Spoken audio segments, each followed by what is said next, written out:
Hi friends, in this video I am going to teach you how to create a RESTful web service by using Spring Boot framework.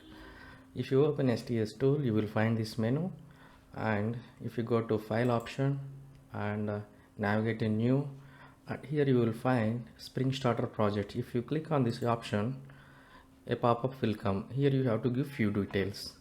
Here you can give your module name or project name. I am giving REST demo, right? And then what type of project you are going to develop, whether it is Maven project or Gradle project, you have to select, and then packaging type. So your output artifact should be jar file or war file. You need to select. Most probably we have to select jar option, and then which type of version you have to, which type of Java version you want to use, you can select this option. And then you have a language, whether it is Kotlin, Groovy. Mostly we use Java only. If you want to use other language, then you can select respective option. And then you have to give group name. Group name is probably like what type of group your project is going to be. You can select here com dot something like rest demo you can give, and then you can give what exactly this artifact is. I'm keeping as it is. You can give whatever the name you want, and then you have to select version name. Version, so this is the first version of our project, right? You can keep as it is. And then description, what this project is going to do, you can give some description. Okay, and then base package name you have to give. So with this name, with this package name, your project will be created with this base package name. Okay, in this case I am giving rest demo.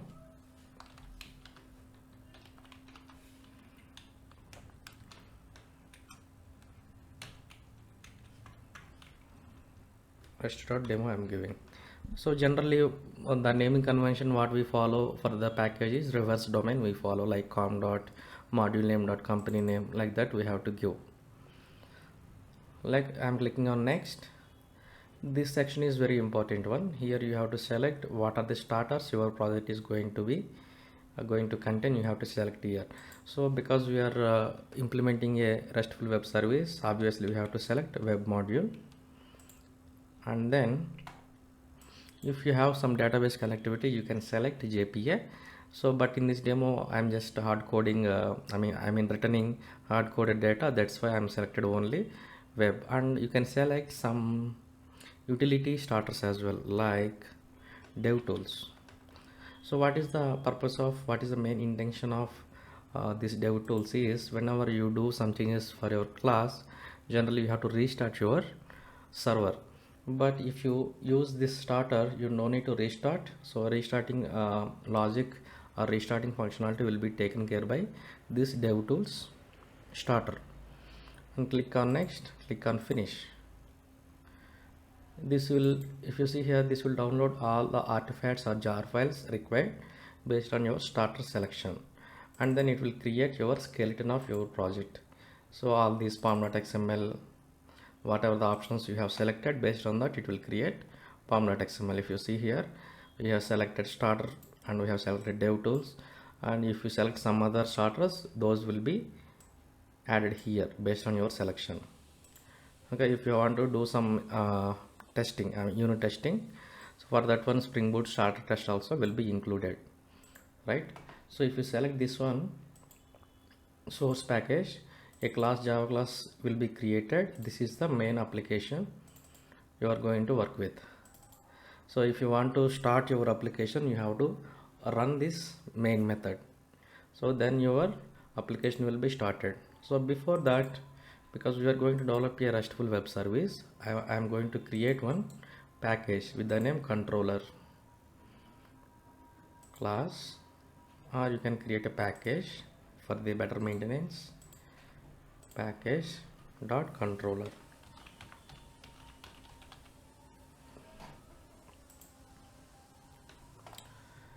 Inside the controller I am going to create one class. Okay,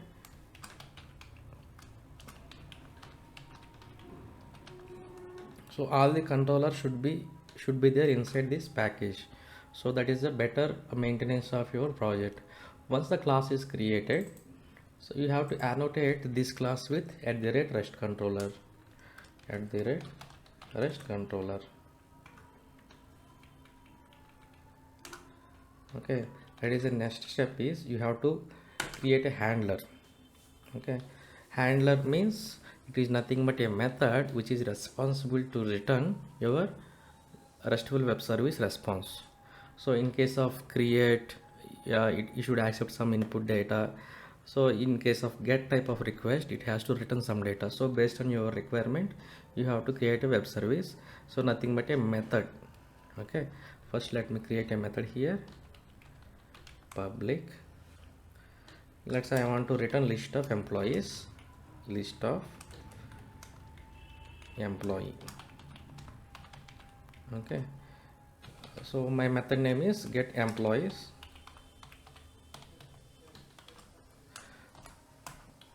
Okay, main part of this method is you have to annotate this method with @request mapping. Okay, for the class you have to give @request controller. For the method you have to give @request mapping. Okay, we don't have this class yet, we are going to create it. Fine. So and then you have to give what type of value. So what is the URL of your request? You have to give here. Let's say employees, right? And method you have to give here. What type of method? By default it is get method. If you ignore, then also fine. But for better naming conventions, I am explicitly declaring it. Okay, request method dot. For better naming conventions, I am explicitly declaring it as a get method. And then you have to return list of employees. So in real-time applications, what you have to do is you have to auto-wire your service here, and then from service you have to hit the DAO layer. DAO layer is nothing but which is responsible to get the data from your database. So let us create one service called employee service. So what is the best place to keep our service classes? For that one we have to create one more package. You have to ensure that all the packages you are going to create should be child packages of your main package, which is nothing but com.rest.demo. If you give other name, it will not be scanned. So for that one what I am doing is new package com.rest.demo.service you have to give. If you give other name, something like, if you remove this one, it will not be scanned by your Spring project. So ensure that you have to give proper naming conventions, right? Service you have given. Inside this package I am going to create something like employee service.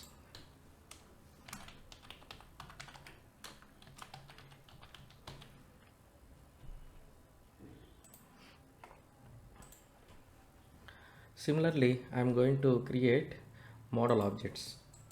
So for that one I am going to create one more package dot model. Inside the model I am going to create employee model class. It is just a simple class with the getters and setters, right? So what are all the properties a employee can have? So let's say employee ID is the common property. Let me create it. It should be private property, and the type is like string, and property name is emp id, right? Similarly I am going to create a couple of other properties as well. Private string name and private string, let's say age can be integer.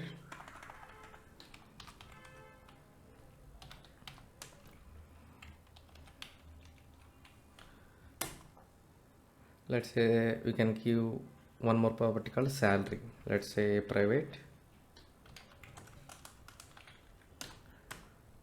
let's say float.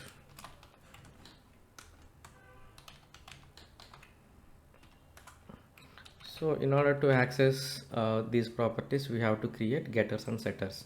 For that, what we are going to do is source, generate getters and setters, select all, click on generate. It will get IDE will generate all the getters and setters for you. Right now, what I'm going to do is I'm importing this class in my controller.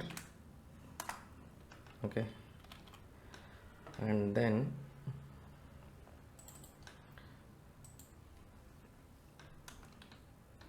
so employee service should call employee DAO layer.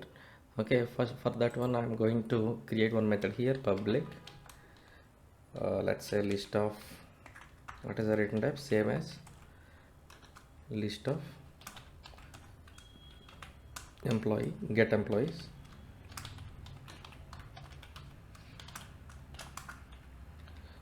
Right here I'm going to call my DAO layer. So for that one, how to create a DAO layer?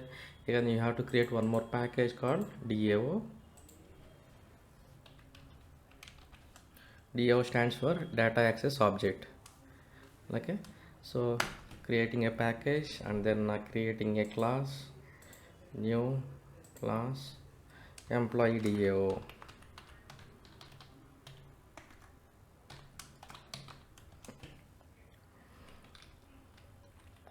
I am annotating this method as @repository. Okay, so here DAO logic should contain database logic basically. So connecting to the database and getting the data, processing your result set. So based on the technology, if you are working with the JDBC, you have to work with the result set. If you are working with let's say JPA, Spring Data JPA, then you can directly work with your entities.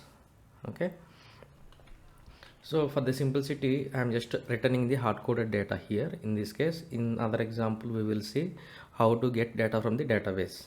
Let's say for this example, I am returning public list of, let's say, employees, employee, get employees.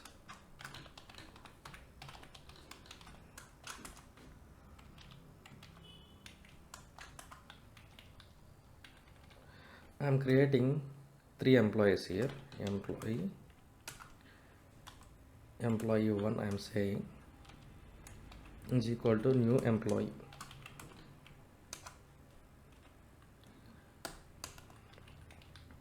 So I am setting the properties here. Employee 1 dot set employee ID emp01, employee dot set employee name as a employee 1, you can say any name you can give, and then employee dot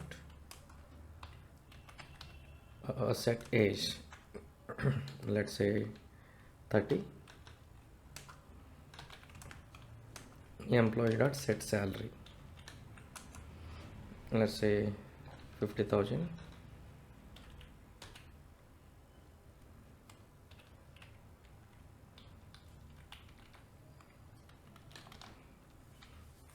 so similarly we can create one more employee with the name employee 2. I'm going to create one more employee 2 dot set employee ID will be 2, employee 2 is the employee name, let's say age is 32, we have to set to the employee 2, salary let's say 40,000. So now I have to add these employees to my employee list. For that one I am creating employee list here,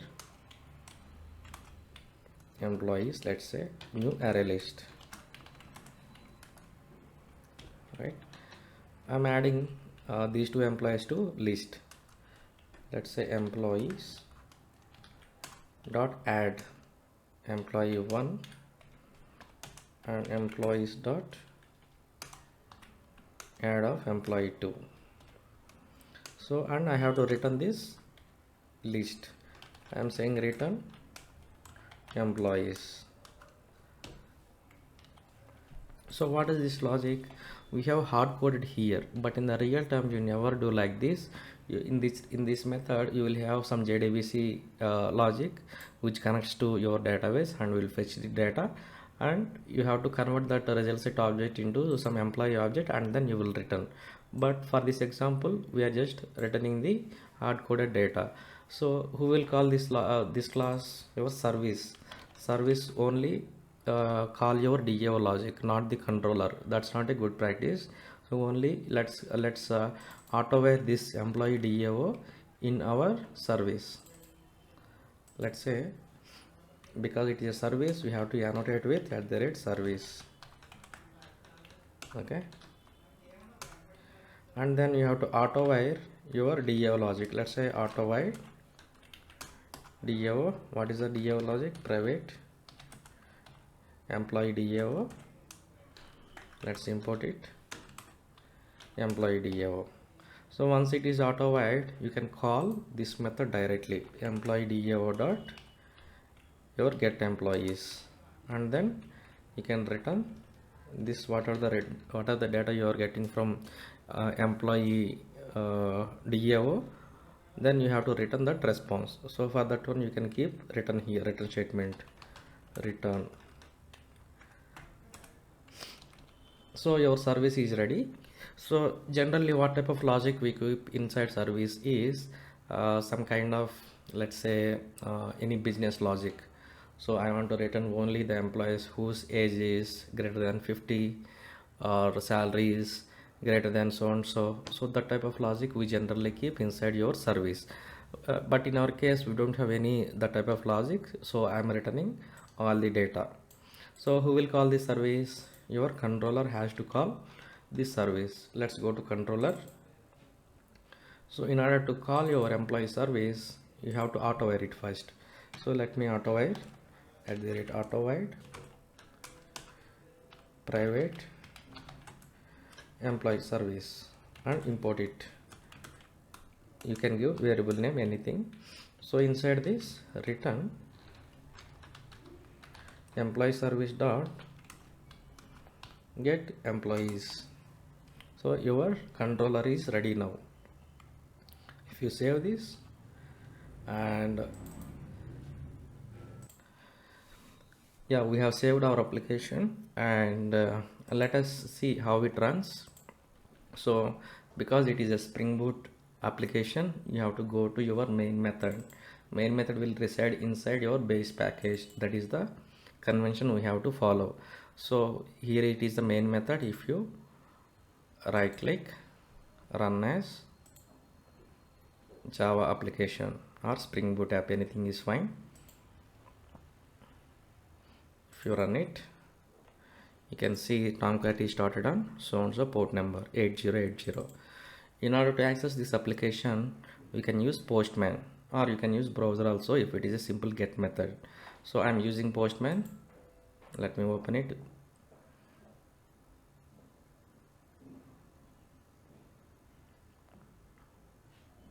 Let's say new request, get request. So we have to give host name first, localhost colon 8080, and what is the URL name? Our URL name, for that one you have to go to your controller, demo controller, and this is your URL. You have to give this URL name here, and if you click on send, you will get the response like this. This is the response what we have given in our controller: employee 1, employee 2, employee name, age, and salary. So this is how you can expose your service of your services through to the outside world by using RESTful web service, by using Spring Boot framework. So there are two approaches. This can be consumed by your UI developer, or it can be consumed by your whoever wants this service. You can provide it as a service. So this is how we implement RESTful web services by using Spring Boot framework. If you like this video and want to join our regular class, so there will be a link in the description. You can sign up and you will get better examples and better knowledge about Spring Boot framework. And if you want to learn core Java, or if you want to learn any UI technologies, so there will be a link in the description. You can sign up with the link and our team will get back to you. So thanks for listening. Have a good day.